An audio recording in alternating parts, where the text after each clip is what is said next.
minutinho. Pronto. Gente, bom dia. Aqui é o professor Léo para mais uma aula de design. A gente vai falar um pouquinho sobre confecção de posters, tá certo? Nós, ontem, né, misturamos um pouco a disciplina de semiótica com a disciplina de design, né? Então, querendo ou não, o assunto de hoje vai ser complementar aquilo que a gente estava falando ontem, para além das apresentações dos trabalhos que foram colocados, né? Eu vou colocar o link da nossa aula no nosso grupo, tá certo? E vou chamar os alunos para que possam comparecer. Olá, gente, tudo bem? Link da nossa aula de design, aguardo a todos. Vamos aqui iniciar a aula falando de confecção de posters. Grande abraço, aguardo a presença de todos.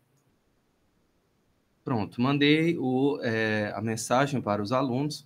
Vamos aqui compartilhar a tela para iniciar o conteúdo, tá certo? O material que eu preparei com muito carinho para vocês, tá certo? Olá, Taina.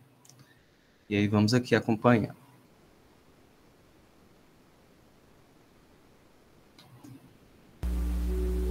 Oi, gente, tudo bom? Aqui é o professor Léo para mais uma aula de introdução ao design. Hoje, o objetivo da nossa aula será passar algumas orientações para que vocês possam realizar confecção de posters, tá? E aí, o objetivo da aula de hoje seria elaborar confecção de posters, mas para que a gente possa construir os posters, é preciso ter algumas bases para que a gente possa interpretar as formas padrão pelas quais os posters são elaborados, certo? E aí, eu gostaria, no primeiro momento da aula, de passar algumas ferramentas de análise, tá? Para que a gente possa entender como é que os posters dos filmes são construídos, tá? E a partir dessas ferramentas de análise, ou seja, interpretação de visual de posters, certo? Aí eu gostaria também, no segundo momento, de passar algumas ferramentas para que vocês possam encontrar facilitações para elaborar o pôster de vocês. E além disso, além dessas ferramentas, eu gostaria de passar mais algumas dicas do Photoshop, tá certo? Nós vamos ver ferramentas do Photoshop lá no final da aula, seja da aula de quinta, seja da aula de sexta, tá certo? Mas antes dessas ferramentas que vocês podem utilizar, aprender, assimilar para poder confeccionar os posters, eu recomendo, né, fortemente que a gente, primeiramente, observe também ferramentas online de confecção de posters. E antes dessas ferramentas online de confecção de posters, uma dessas ferramentas online é bem legal, alguns de vocês já sabem usar, se chama PixArt, tá? Porque retira fundo, tá?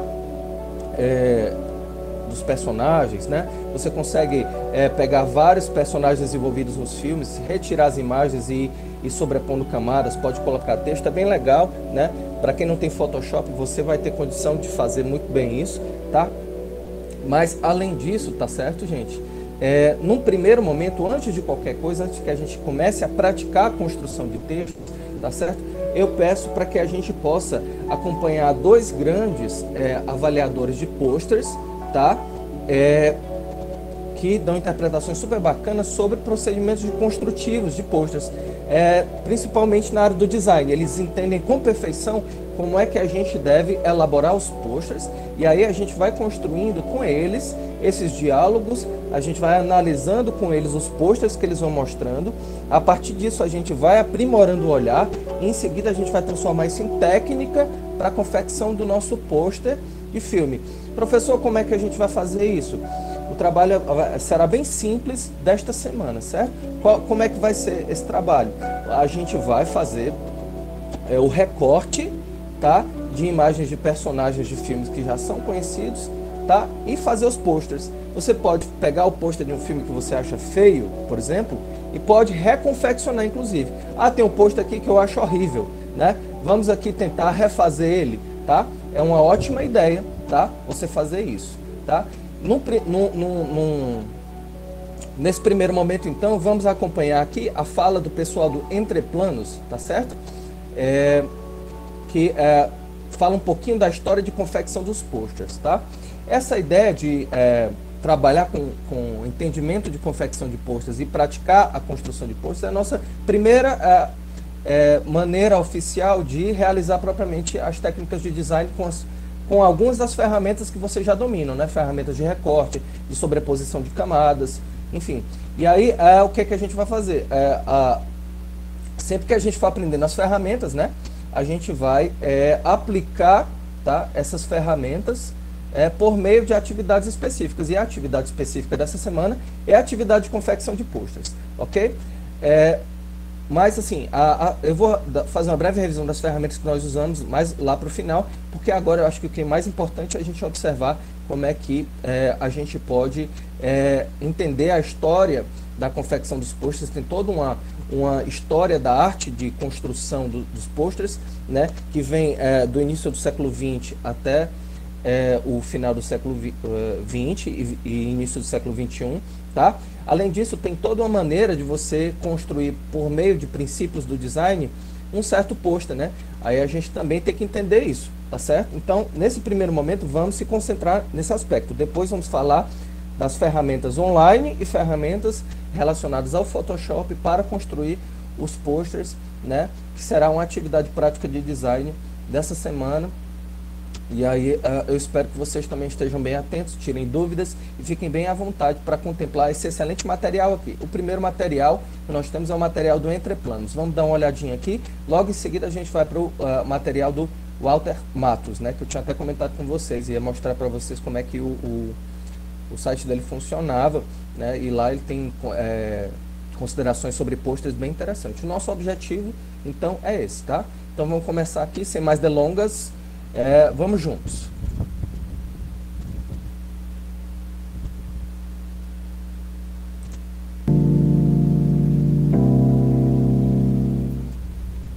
Algumas semanas atrás aconteceu algo que eu não via há bastante tempo. Um pôster de filme virou alvo de muita zoeira na internet. Mais especificamente, esse pôster aqui, de Homem-Aranha de Volta ao Lar. E se a gente analisar ele com calma, realmente dá pra ver que ele é uma bagunça, de tantos elementos que eles apertaram aqui. Não contentes em fazer o Homem-Aranha aparecer 2 vezes, eles fizeram o mesmo com o Homem de Ferro e com o Abutre. Além disso, você tem mais 4 personagens secundários e 2 cidades diferentes no fundo, Nova York e Washington. E é claro que não demorou muito tempo pra galera na internet começar a criar versões aprimoradas, digamos assim. Em contraste, um dos posters recentes mais bonitos é esse aqui, de Star Wars, Os Últimos Jedi. Ele me parece bonito não só pela composição mais simples e pelas cores saturadas, mas também porque ele nos remete aos tempos em que posters de Hollywood eram assim. Ou assim, ou assim, ou assim. Você entendeu? E foi colocando essas 2 artes lado a lado que eu me peguei pensando sobre como Hollywood praticamente abandonou os posters ilustrados para promover seus grandes lançamentos. Que pena, né? Mas como foi que a gente chegou nesse ponto? Afinal, o que diabos aconteceu com os posters de filmes? Antes de mais nada, eu só queria dizer que não, esse aqui não é um daqueles vídeos de saudosismo cego, do tipo, hoje em dia tudo é ruim, bom mesmo era antigamente. E você já vai ver o porquê de eu não acreditar nesse tipo de pensamento. Só que primeiro, vamos fazer um breve apanhado histórico sobre os posters de cinema. Desde o surgimento desse tipo de arte, os posters eram majoritariamente ilustrados. Claro, alguns apresentavam sim imagens fotográficas, só que o mais comum era criar um desenho para ter uma liberdade maior de composição. E com o passar das décadas, o cinema viu o surgimento de grandes artistas especializados em criar posters. Artistas que trouxeram uma enorme variedade de estilos e de abordagens para a criação dessas peças. Bill Gold, por exemplo, conseguia ir de um visual mais clássico para peças mais modernas. Saul Bass ficou famoso pelo seu minimalismo, principalmente em posters como os de Um Corpo que Cai e O Iluminado. Já Bob Peak era conhecido por umas composições um pouco mais complexas e também pelas cores saturadas. Richard Emsel criava ilustrações belíssimas e realistas. Um estilo muito similar, a propósito, ao de Drew Struzan, provavelmente o ilustrador de pôsteres de cinema mais famoso da história e responsável por artes que são sinônimo de anos 80. Todos esses artistas marcaram para sempre a história do cinema, e a influência deles pode ser vista até hoje. Bill Gold, por exemplo, foi um dos precursores das chamadas cabeças flutuantes, algo que a gente vê em inúmeros pôsteres atuais. Sem contar quando algumas artes recentes remetem imediatamente a esses artistas clássicos. Beleza, mas quando foi que essas artes ilustradas deixaram de dominar os pôsteres? Bom, não dá para determinar uma data exata, mas no final dos anos 80 aconteceu algo que mudaria para sempre as artes gráficas: o surgimento do Photoshop. E com a chegada da arte digital, os estúdios perceberam que agora era possível criar pôsteres com muito mais rapidez e facilidade, ao mesmo tempo em que se aproveitava o realismo da fotografia. Assim, a gente começa a ver Hollywood deixar as ilustrações cada vez mais de lado para dar preferência às montagens fotográficas. O problema é que tanta facilidade para criar pôsteres parece ter criado também um comodismo muito grande, porque não demorou muito para vários pôsteres começarem a seguir fórmulas, ficando muito parecidos uns com os outros. Quantas vezes você não viu, por exemplo, um monte de cabeças flutuando com uma imagem mais ampla na parte de baixo? Ou então um pôster de filme romântico com o casal prestes a se beijar? Ou então a comédia romântica com o casal de costas um pro outro? Ou ainda a comédia que usa a terrível composição da mulher de pernas abertas? Sem contar aquele que é um dos maiores clichês dos pôsteres da era digital: o contraste entre azul e laranja. Enfim, você já entendeu. Com o advento da arte digital, parece que Hollywood perdeu a prática de dar muito destaque a composições mais interessantes. Em vez de ter uma grande variedade de estilos artísticos como antigamente, o que se viu foi uma padronização que cria pôsteres pouco memoráveis. Mas quer dizer então que nenhum pôster feito dos anos 90 pra cá presta? É claro que não. Que nem eu disse antes, eu não sou adepto do saudosismo cego. Até porque na era da arte digital, a gente viu sim o surgimento de grandes pôsteres, como esses aqui. A questão é que essas artes parecem ser a exceção à regra.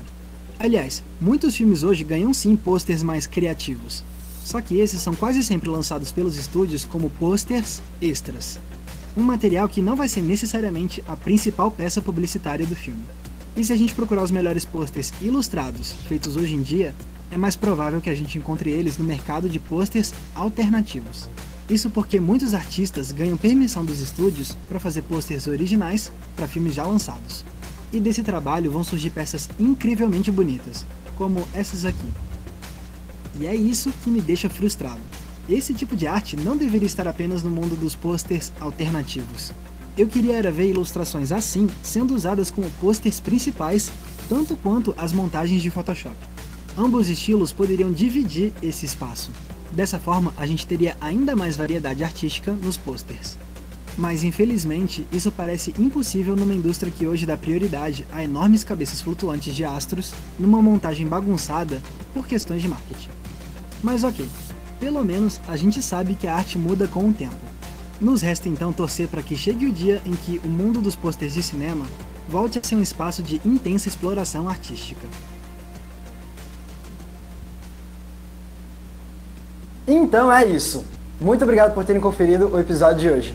Eu espero que vocês tenham gostado dessa breve história da arte dos pôsteres de cinema. Se você curte o nosso trabalho e quer nos ajudar a continuar produzindo vídeos, você pode. Basta se tornar um apoiador do Entreplanos no Apoia-se. Você pode contribuir com apenas R$ 5 por mês e ganhar acesso a conteúdos exclusivos. Fica claro, gente. Aqui é só um trechinho do canal, aqui ele está vendendo o peixe dele, né? Do Entreplanos. Mas é bem bacana a gente começar a perceber como esses canais passam conteúdos interessantes para a gente. Esse rapaz aqui, o Max, né? Max Valazero, ele falou de algo extremamente interessante para a gente na atividade multimídia. Qual é o que é realmente interessante aqui? É que a gente pode acompanhar, tá certo, a história do desenvolvimento dos posters. Ele faz a comparação clara entre os posters de antigamente, né, que eram posters mais ilustrados, com os posters mais atuais, não é, gente? Então, o que é que nós temos aqui, nesse caso específico? Nós temos uma tentativa de fazer uma crítica daquilo que vem sendo realizado em termos de obras de design hoje em dia, né, quando se trata de confeccionar posters de filmes, né? Então, o que que ele faz? Aproveita para fazer, ele retorna ao passado, faz uma avaliação crítica daquilo que era passado, tá certo? E compara com aquilo que tem sido lançado no presente, tá certo? Contudo, qual é o objetivo maior dele aqui? Mostrar que é possível não só voltar os olhos para o passado e estudar como é que o pessoal valorizava os posters, tá certo? Mas também observar as novas técnicas de composição de material, como o Photoshop. Ele faz uma crítica à maneira como os posters vêm sendo feitos por meio do processo que ele chama de cabeças flutuantes, né? O que é o cabeças flutuantes? Cabeças flutuantes, como vocês puderam ver, a Hollywood pega 2 ou 3 personagens, bota no topo e embaixo o título, né? Ou então tem outras fases, né? Filmes de comédia romântica em que um casal, por exemplo, fica grudado no outro, né, de costas assim, né, de perfil, ou então formatos um pouco mais vulgares, né, de posters e assim por diante. Mas o que ele fala? Não, nós não devemos deixar de lado as novas ferramentas tecnológicas. O que nós devemos fazer? Nós devemos aliar o que tem de melhor da tecnologia dos dias de hoje com o que tinha de melhor no passado, que era a ilustração, tá certo? Aí o que ele fala? Você poder fundir os dois elementos. Você não precisa ser um desenhista profissional, mas é bom você ter critérios para poder construir um bom pôster, sem esquecer a beleza que era a construção dos pôsteres de antigamente, tá certo? Isso aí é super importante a gente prestar atenção. Uma outra coisa que é bem interessante observar é que, como eu disse, você não é obrigado a saber desenhar, até porque o Photoshop ele dá estilização nas imagens e deixa as imagens com cara de desenho, né? Existem técnicas específicas que nos permitem fazer isso, assim como tem vários outros programas que nos ajudam a construir as coisas dessa maneira. O que é importante a gente observar? É que o modelo do cabeças flutuantes é o modelo mais comum de pôsteres do dia de hoje. Com a descoberta do Photoshop, né, como ele colocou aqui, esse modelo de cabeças flutuantes aqui foi se tornando cada vez mais comum, né? Esse pôster aqui do Tom Cruise, né? Você observa a cabeça dele solta no meio de um espaço escuro, né? Você tem, vamos colocar aqui mais alguns que ele vai passar. Olha aqui. Piratas do Caribe, né? Você tem os personagens principais em cima e embaixo a paisagem, né? Mas esse modelo aqui não é feio, ele é até bonito. No entanto, ele foi se vulgarizando, tá certo? E se tornou cada vez comum. Aqui, ó, esse aqui é um filme anterior ao Piratas do Caribe chamado Resgate do Soldado Ryan, né? Mesma coisa, ó, você pode observar que existem cabeças flutuantes aqui, o soldado lá no fundo e o preto aqui embaixo, né? Aqui, do mesmo jeito, é um filme chamado The Wolfman, tá? Cabeças flutuantes novamente, né? Você vê que isso tem se repetido à exaustão. Aqui, ó, Cidade dos Anjos, O Lutador. Esse filme, inclusive, é excelente, viu, gente? O Lutador. Cidade dos Anjos é bom também. Mas tem um filme do anterior, em que o Cidade dos Anjos se baseou, que é melhor ainda. Mas vamos nos focar aqui no pôster. Então, você consegue observar que existe esse padrão de confecção de arte, né? Que ele comenta, ele chama de cabeças flutuantes. Corta aqui a pessoa do ombro para cima, tá certo? Tira o fundo e adapta a um outro fundo, a outra paisagem. Você pode pegar várias imagens de personagens, né, e jogando isso, né, tirando o fundo e colocando isso sobre um outro fundo. E aí o que é interessante a gente observar? É que, claro que esse padrão ele deve ser obedecido, né? No entanto, você pode também lembrar das formas antigas pelas quais os pôsteres eram elaborados, para que você possa dominar os dois formatos, tá? Tanto o formato de cabeça flutuante, a elaboração de pôster, né? Aqui você, claramente você tem um recorte, nesse The Notebook, né? Você tem um recorte das personagens sobre um fundo azulado, né? O título fica aqui mais embaixo, você consegue observar a estrutura, tá? Do pôster. Tem um recorte aqui das personagens, tem uma mensagenzinha aqui em cima.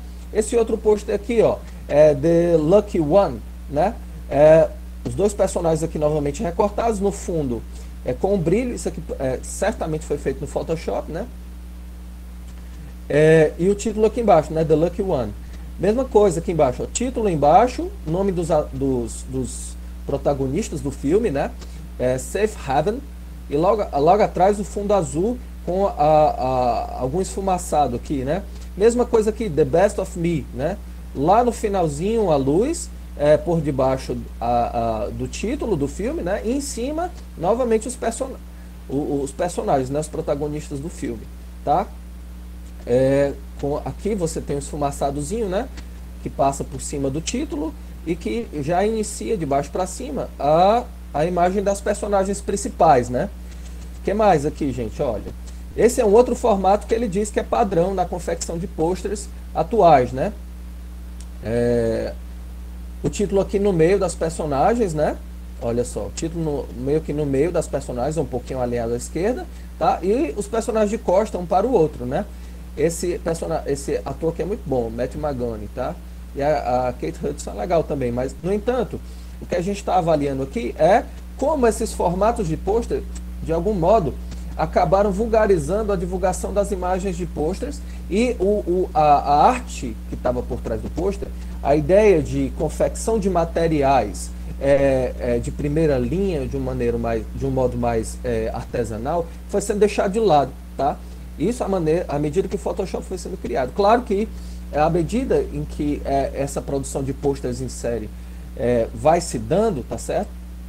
Acontece também a necessidade de você retornar ao passado para poder repensar o que tem sido feito no presente. Então você pode perfeitamente pegar a maneira como os pôsteres do passado eram elaborados para trazer para o presente e aí não repetir esse modelo. Mas também esse aqui é um outro modelo. Tem o modelo da cabeça flutuante e o modelo dos personagens que ficam de costas, né? Esses são dois modelos padrão no mundo atual. Aí tem esse modelo aqui que é criticado, né?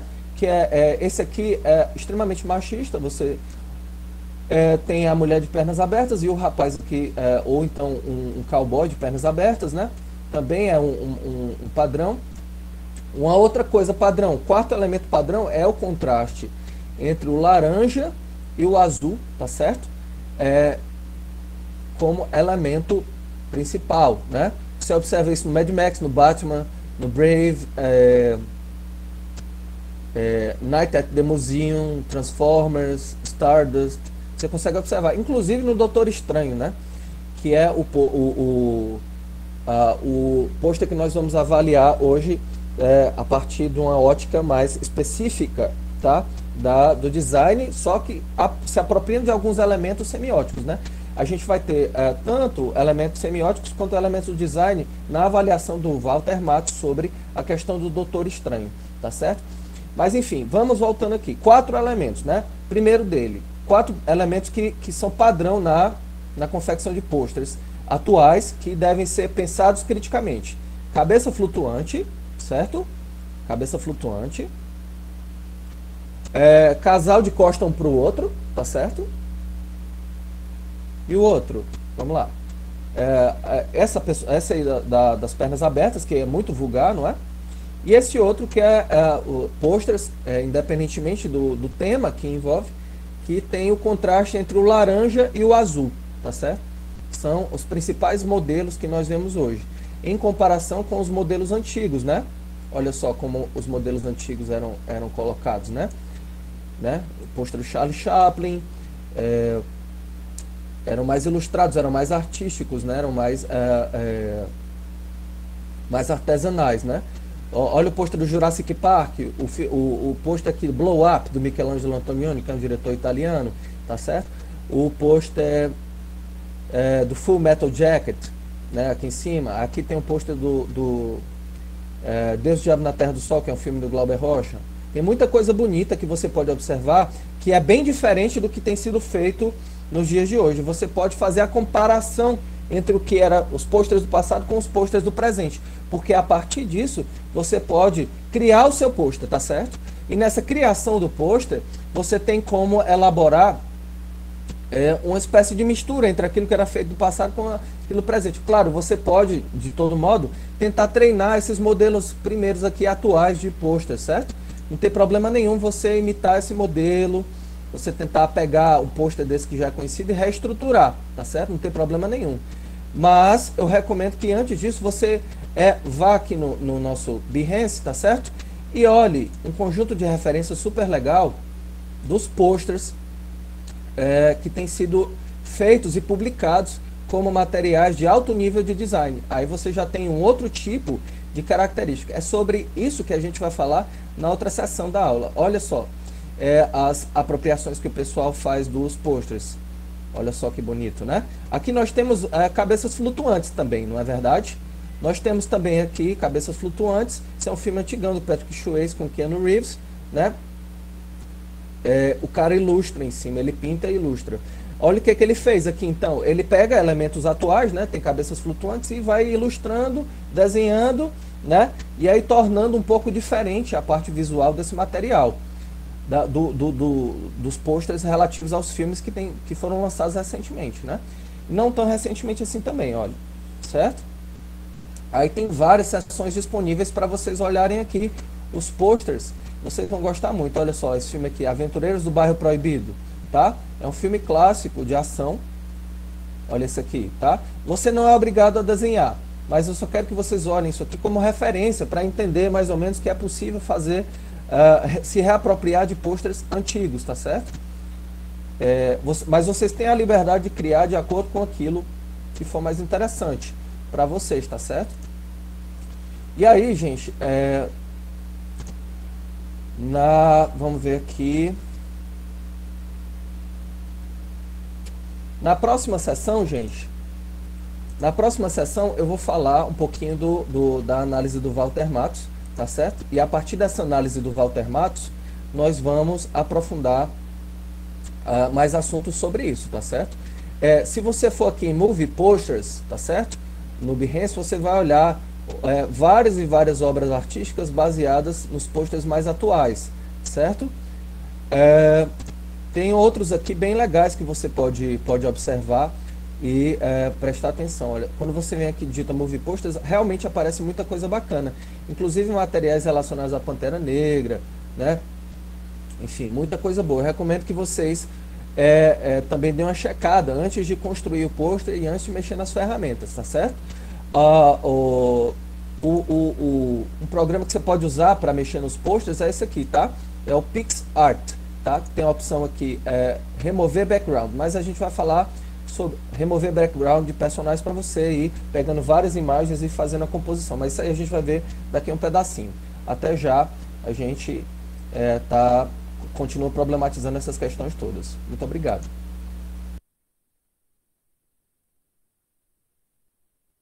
O que vocês acharam, gente, dos posters? É interessante, né? Tem vários modelos criativos, vários processos criativos de confecção de posters, né?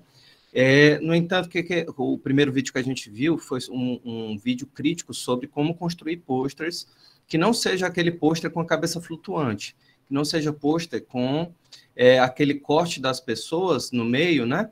Mostrando as figuras centrais dos personagens, quase como se elas não tivessem corpo, só cabeça flutuando. Aí você mistura vários personagens e faz, de alguma forma, uma poluição visual no pôster, né? E aí, o que é recomendado é que você não faça isso na hora que você for construir um pôster, né? For criar elementos de um pôster, recortar personagens principais, evitar fazer com que você corte a maior parte do corpo da personagem, né? É isso que está em questão, tudo bem? Dúvidas em relação a isso? Essa é a primeira dica que é dada, tá certo? Ok, gente? O site do Walter Matos, tá? Essa é outra dica que eu deixo para vocês. O Walter Matos é um designer profissional, ele tem um blog onde ele analisa vários posters de filmes super conhecidos, tá certo? E esses filmes são muito bacanas, né? Como eu comentei com vocês, ele faz avaliação de filmes como Logan, como Doutor Estranho, como Interstellar, né? E aí eu gostaria de que vocês dessem uma olhada nesse site dele, tá certo? E posteriormente, né?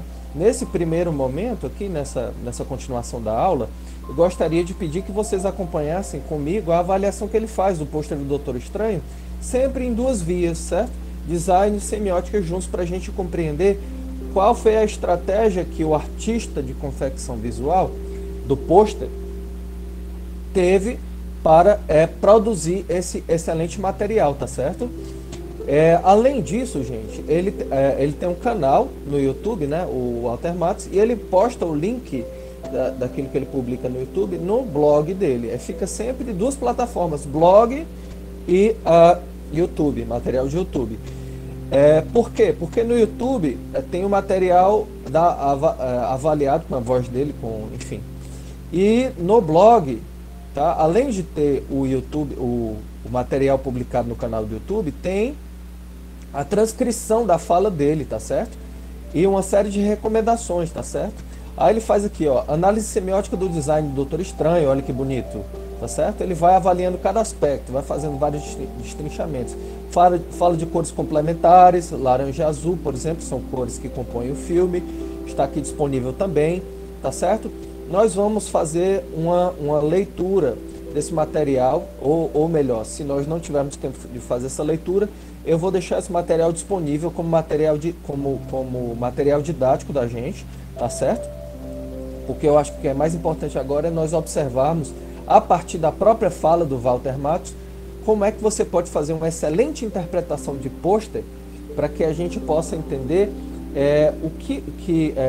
algumas dicas adicionais e complementares sobre modos de entendimento visual de pôster para você melhorar a sua prática quando você for usar a ferramenta de confecção de material visual, né? Então vamos lá, eu vou colocar para a gente aqui, né? O canal dele, certo? É Walter Matos, o blog dele é esse aqui, tá? waltermatos.com/tutoriais, analisando designers de pôster, tá certo? Isso é uma parte. Aí tem o portfólio aqui dele do lado, a gente vai olhar já já, tá? Vamos lá. E aí galera, beleza? Meu nome é Walter Matos, eu sou designer gráfico e hoje convido você a fazer uma análise do design de um dos pôsteres do filme Doctor Strange, ou Doutor Estranho. Eu vou tentar fazer uma análise bastante completa e dividida em duas partes. Primeiro, uma análise semiótica, onde eu irei selecionar algumas características ou elementos que eu considero relevantes nesse pôster e vou tentar encontrar possíveis significados ou simbologias por trás de cada item. Depois eu parto para uma análise puramente estética e estrutural, onde eu tento fazer o processo inverso da criação com o objetivo de encontrar guias invisíveis que justifiquem posições, tamanhos e formas dos elementos desse layout. É claro que essa análise é feita com base em fundamentos, mas ela não deixa de ser apenas um estudo, ok? Não existe a intenção de fazer adivinhações, mas sim de levantar reflexões que podem e devem ser diferentes de pessoa para pessoa. Vamos lá, começando pela análise semiótica. Fazendo uma primeira leitura rápida desse pôster, eu vejo um homem, um feiticeiro, atravessando uma espécie de portal. Esse portal, segundo o próprio background do personagem, permite que ele viaje entre dimensões, e isso está muito bem representado aqui através de repetições que parecem espelhos de um mesmo universo. Esse é o básico para a gente poder começar uma análise com o mínimo de compreensão sobre a proposta desse pôster. E agora eu vou para as cores. Uma das coisas que me chamou bastante atenção foi a predominância do laranja e azul, que são cores opostas ou complementares no círculo cromático.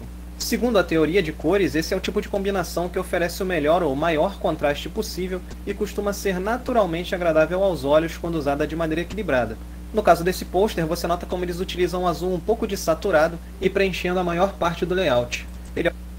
Certo? Azul de saturado e preenchendo a maior parte do layout. O que é? É um azul mais descolorido. É um azul não tão forte, não tão intenso. Ele tende mais a não estar tão saturado. É isso que ele está querendo dizer. Tá? Em contraste com o laranja, ele vai dizer, se o azul é dessaturado, tá certo? No centro que tem a cor laranja do portal, nós temos um outro tipo de coisa, que é o que? Um laranja saturado, certo? Um laranja forte, né? Um amarelo alaranjado muito forte, né? E aí isso puxa a atenção para o centro do pôster. O contraste das cores puxa a atenção para o centro do pôster, ocupado pelo personagem, certo? Isso aí é um detalhe importante. Uma outra coisa importante que a gente estava vendo até agora é que é o quê? É que ele falou antes que o elemento central do pôster é o personagem que representa um feiticeiro, certo? Que atravessa um portal, tá? Então, existe já aqui uma série de sinais que ele vai colocando, né? E o que sinais são esses? O sinal da bolinha, né? Que representa um portal, a partir da qual se apresenta o feiticeiro, tá certo? Então tem essa simbologia por trás aqui também, tá? Então tem essas duas coisas primeiras que você tem que avaliar, tá? A ideia de círculo como um tipo de portal do qual sai de dentro o feiticeiro e o contraste, certo? O contraste das cores, né? Onde a cor mais forte vai estar mais próxima do personagem que está no centro e as cores mais fracas, a cor mais fraca vai estar mais distante, tá certo? Isso aqui é uma técnica, tá? De produção de pôster, tá? e que ele está anunciando aqui. Vamos continuar. Ele é o que podemos chamar de cor dominante. Já o laranja atua como cor de destaque. Ele é mais concentrado em um único ponto, é bastante saturado e iluminado e tem o papel de guiar o olhar do espectador para o que realmente interessa, o personagem. E essa diferença de intensidade entre as cores é uma maneira bastante eficiente de trabalhar com as complementares de maneira equilibrada. Como elas são naturalmente contrastantes, usá-las com a mesma intensidade e vibração pode causar um incômodo visual, principalmente quando envolve texto. Por isso, apenas reforçando, é aconselhável que ao usar cores complementares, você tente diferenciar a intensidade de uma delas para equilibrar a composição e contribuir para uma boa leitura. E basta a gente olhar alguns fragmentos do trailer desse filme para confirmar essa prática. Repara como nesses exemplos o laranja recebe mais destaque que o azul. Inclusive, muitas vezes eles exageram na saturação do tom de pele para deixar o laranja mais presente. Já nesse outro exemplo, apesar do tipo de contraste continuar sendo praticamente o mesmo, o laranja foi escurecido em alguns pontos e dessa vez é o azul que atua como cor de destaque. E partindo para possíveis sensações ou significados, é possível encontrar sentido para essas cores dentro do contexto apresentado aqui. O laranja, nesse caso, tem uma representatividade bem direta e óbvia, na minha opinião. Ele se relaciona muito bem aqui com as ideias de energia e poder, tanto por conta do portal, como por conta do próprio personagem. Mas partindo para um caminho um pouco além do óbvio e com base no background do personagem, novamente, ele pode representar também as ideias de vitalidade e ganho de conhecimento, que é um processo pelo qual ele passa antes de se tornar um feiticeiro. Já o azul se aplica dentro de um contexto um pouco mais amplo. Eu poderia dizer que ele se relaciona simbolicamente com as ideias de infinito, humanidade e principalmente harmonia. O azul também é conhecido como a cor do espelho e a cor da irrealidade ou superrealidade. Todos contextos que fazem bastante sentido, principalmente depois daquela primeira leitura que nós fizemos no início. Então, gente, nós temos aqui não só as cores complementares do círculo cromático, né, que é isso. Se você olha aquela bolinha com a variação de cor, você vai observar que num ponto tem um laranja do círculo cromático, tem um amarelo alaranjado, e no outro ponto tem um azul, certo? E aí essas cores são complementares. Elas são contrastantes, mas elas se complementam no círculo cromático que foi apresentado, tá certo? Mas não se trata só disso, tá? Se trata também de avaliar o significado que está por trás de cada cor, né? E qual é o significado que está por trás de cada uma das cores principais que estão aqui, tá? No caso do amarelo alaranjado, você tem energia, poder, vitalidade e conhecimento, que é o que ele disse, tá? Ou seja, tem significado por trás das cores, né?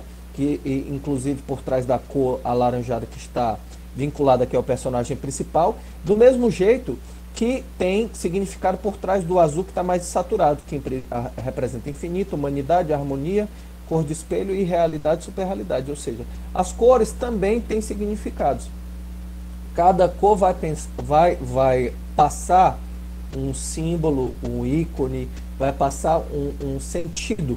Por isso que também o uso das cores na construção de pôsteres deve ser levado em consideração. Não só porque elas têm significado implícito dentro delas, mas porque elas podem expressar melhor o contexto do filme. Ela pode dizer melhor informações sobre o filme dentro do pôster, que é um elemento visual, né, que anuncia, que promove o filme, não é? Então, vamos sempre prestar atenção nisso, nesse detalhe, né? A cor utilizada fala um pouco do enredo do filme, diz um pouco o que está envolvido na narrativa do filme, fala da história, né, que está por trás, além de ter esses significados implícitos aqui. Mas vamos continuar. Todos contextos que fazem bastante sentido, principalmente depois daquela primeira leitura que nós fizemos no início. Um outro fator que me chamou bastante atenção nesse pôster foi a simetria. Esse é um design muito bem dividido em 4 blocos praticamente iguais, tanto na horizontal como na vertical. Eu acredito que, como significado, isso pode sugerir que, apesar do aparente caos apresentado, existe um equilíbrio, uma ordem acontecendo aqui. Em momento algum eu tenho a sensação de desordem ou destruição, por exemplo. Agora vamos ao personagem. Sem dúvida alguma, ele é o principal elemento desse cenário, o que faz dele, em termos técnicos, o elemento focal dessa composição. Ele é uma figura centralizada e vertical, o que ajuda a reforçar a simetria da composição e sugere algumas simbologias associadas a essas características. O que ele está dizendo aqui? O pôster aqui tem um elemento focal. Então, um outro elemento que o pôster deve ter, um elemento focal. O que é o elemento focal? É o ponto para o qual o olhar do espectador olha, tá? É o centro da coisa. tá certo? E esse centro pode estar em algum espaço diferente do pôster, não precisa estar exatamente no meio, não. O elemento focal é exatamente o ponto de atenção principal, tá certo?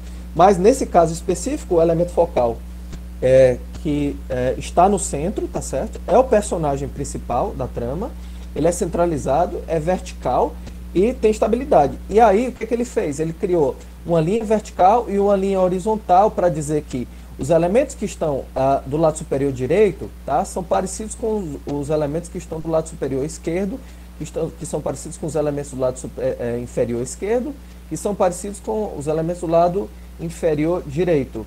Por quê?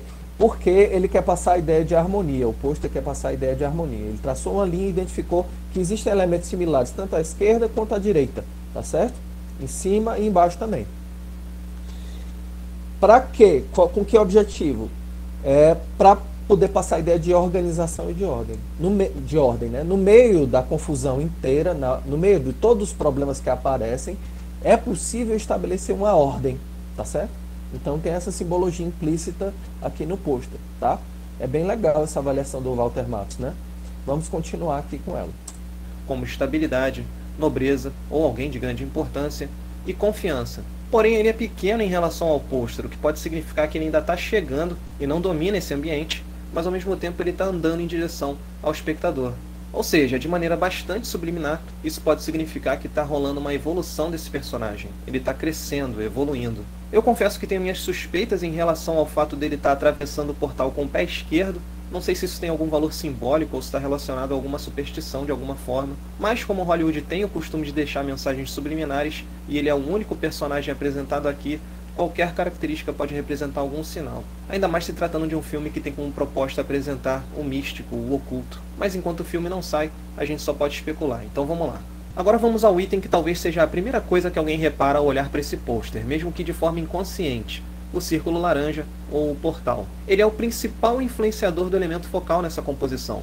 Você só olha para o personagem porque ele existe. Isso não ocorre apenas pelo contraste de cores, como também pelo próprio fato de ele ser um objeto geométrico e o fato de ele enquadrar o personagem de certa forma. Essas são algumas das várias características que definem um influenciador do elemento focal, e aquelas são muito bem usadas em um único elemento, que é o círculo. Eu não sei se ele tem a intenção de transmitir outra coisa além do próprio fato de ser um portal, mas essa estrutura também me remete vagamente à ideia de um olho. Inclusive, esse portal é praticamente uma cópia do cordão que ele leva no peito, chamado exatamente de olho de Agamotto. E somando isso ao fato de ele estar atravessando o portal, a gente pode interpretar como um sinal de que ele já não é mais um ser sob vigilância, mas sim aquele que enxerga. Agora vamos dar uma olhada rápida nos 4 cantos do pôster, mais especificamente nas 4 torres. Para mim elas representam 2 situações de importância nessa composição.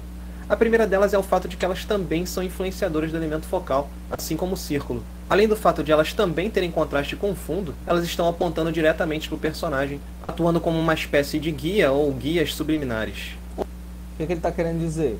Que as torres, certo? Que estão apontando para o personagem de uma maneira cruzada, né? As de cima e as de baixo, estão chamando a atenção para o personagem principal, tá certo?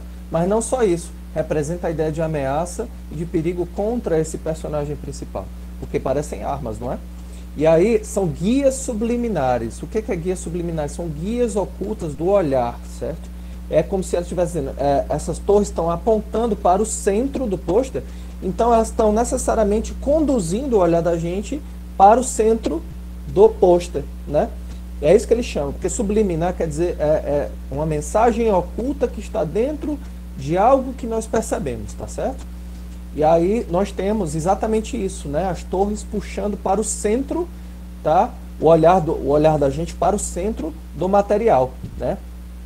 Fora a ideia de olho, né? Que é a metáfora do portal aqui, né? Junto com a ideia de olho de Agamotto que fica aqui no peito do personagem principal, né?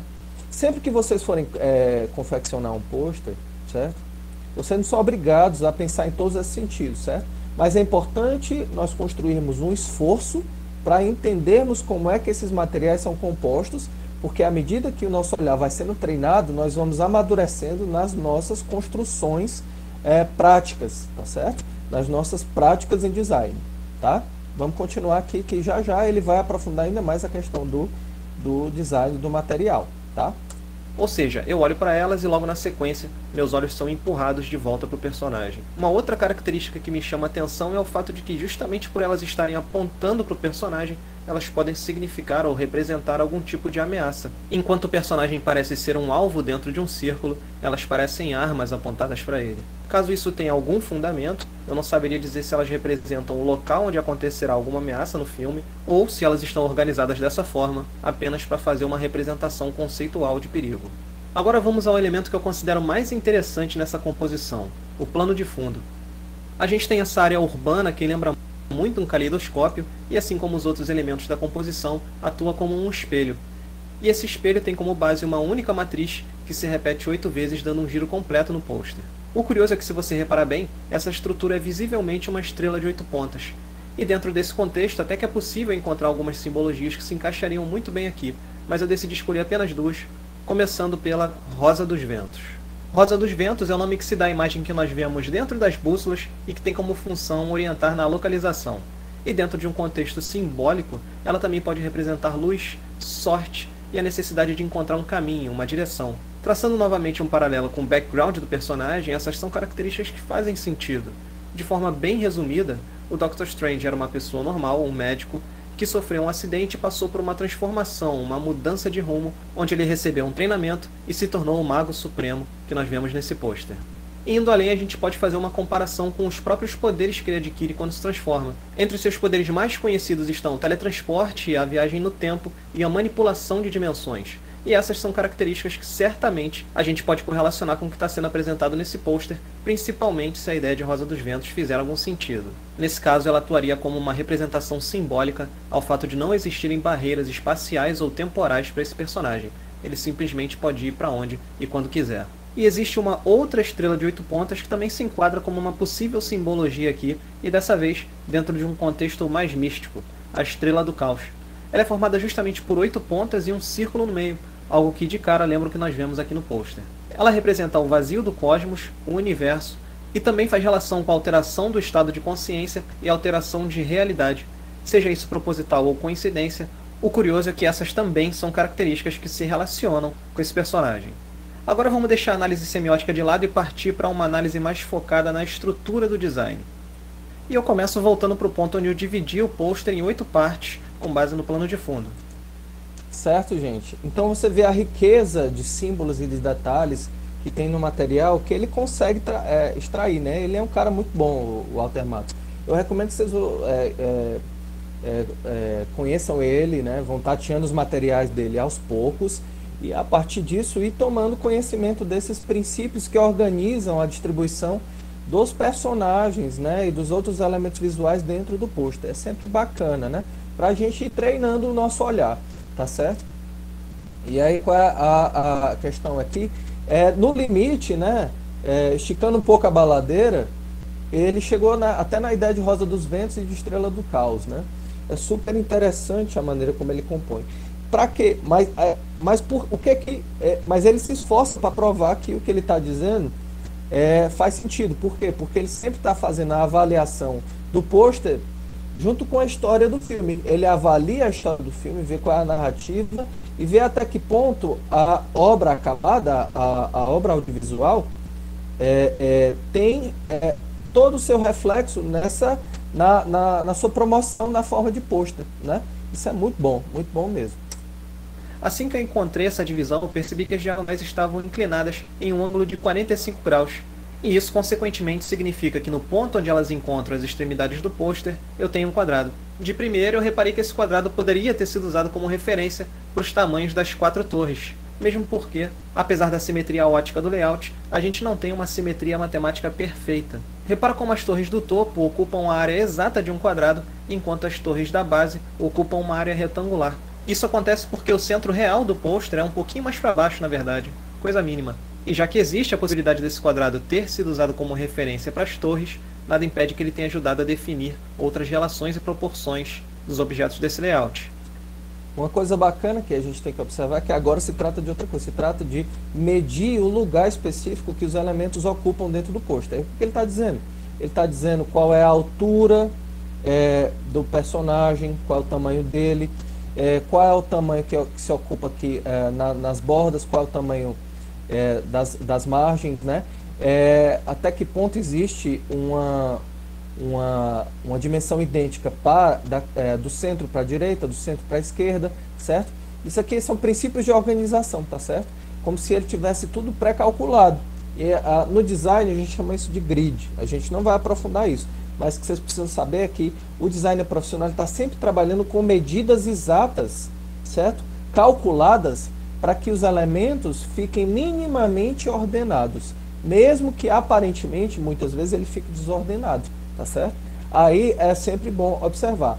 Aqui o que ele faz? Ele estabelece um quadrado aqui e a partir das ele vai tentando construir mais ou menos cálculos geométricos, como se fosse ele estivesse medindo com a régua aonde está dentro da configuração maior cada elemento visual, certo?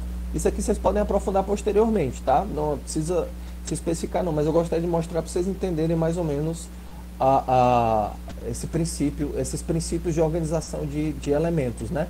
Dentro do texto, dentro do pôster também, certo? Não do texto, mas do pôster, tá? Então eu fui além e descobri uma relação muito forte com a proporção áurea. Olha o que acontece quando eu divido esse quadrado por 1,618, que para quem não conhece, é o número que corresponde à proporção áurea.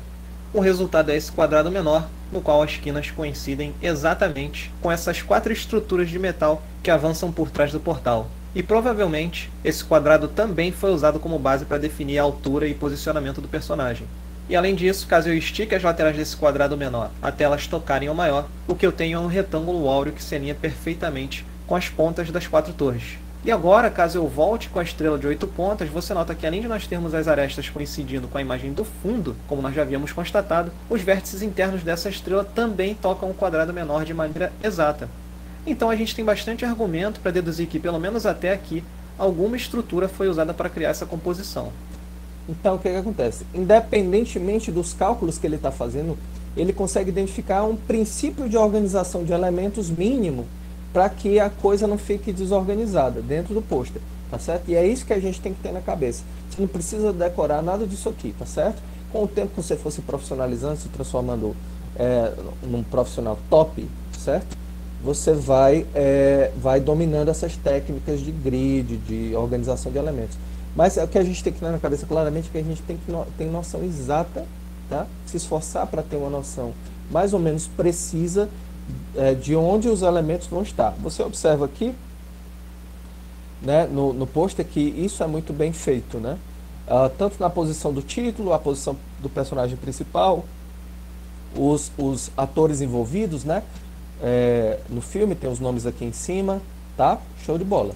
E para finalizar, já que eu estava nesse caminho, eu inseri uma guia de composição com base no retângulo áureo e multipliquei ela 4 vezes.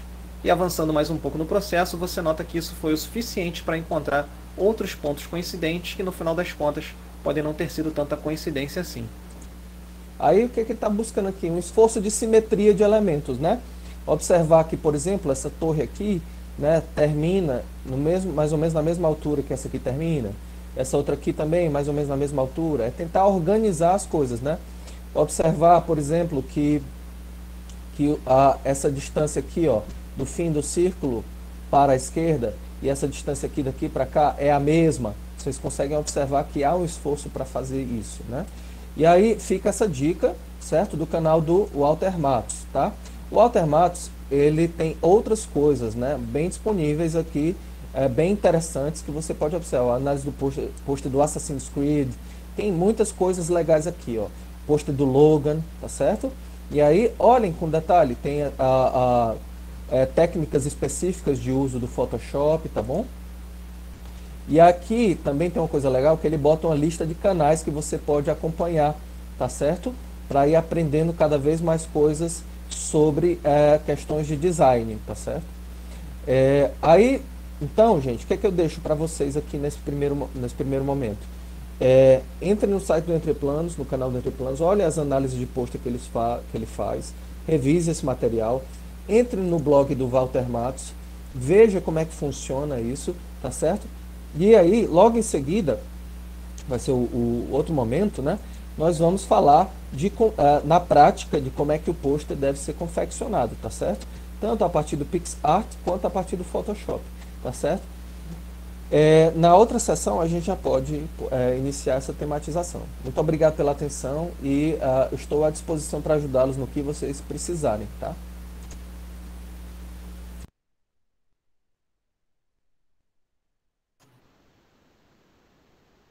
Pronto, gente. Então, basicamente, é essa a base teórica, certo? A base de reflexão em cima de semiótica, em cima, tá, do design. Tá? Eu gostaria de pegar esses 5 minutinhos para que vocês tirassem dúvidas e respondessem a frequência, tá certo? Por favor, podem comentar sobre o conteúdo da aula, podem... cada comentário feito tem a ver com ponto de participação também, tá certo? Sobre as cores, sobre os métodos de construção. Nós teremos um segundo vídeo, que nas aulas da próxima semana, falando de construção propriamente prática das aulas, né? Tá certo?